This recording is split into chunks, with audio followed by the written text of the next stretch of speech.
আসসালামু আলাইকুম। সৌদি আরবের তায়েফ শহরে আব্দুল্লাহ ইবনে আব্বাস রাদিয়াল্লাহু তাআলা আনহুর মসজিদ। এখানে আজকে আমরা জোহরের নামাজ আদায় করলাম এবং নামাজের শেষে জানাজায় অংশ নিলাম। দুইজন বাচ্চা ও দুজন মহিলা। প্রতিনিয়ত মানুষ মারা যাচ্ছে। এই মানুষগুলোর দুনিয়ার আমল শেষ হয়ে যাচ্ছে, আখিরাতের দিকে চলে যাচ্ছে। আমরাও যেন আল্লাহর সন্তুষ্টির মধ্যে থেকে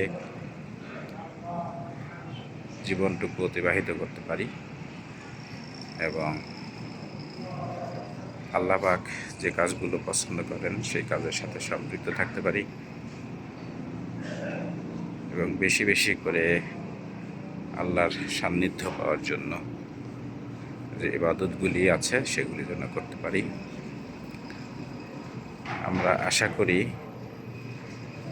আমাদের নাসিম হজ কাফেলার হাজিদের আজকের এই সফর সুন্দর হবে এবং তায়েফ শহর যে অনেক সুন্দর, ঠান্ডা আবহাওয়া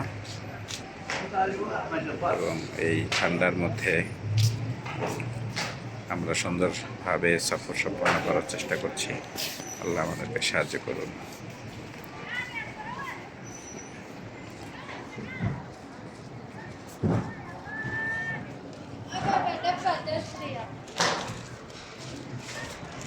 আব্দুল্লাহ ইবনে আব্বাস মসজিদ থেকে, তায়েফ থেকে আমি এস.এম. মোকাররমুর রহমান নাসিম হজ কাফেলার সকল হাজিদের মোবারকবাদ।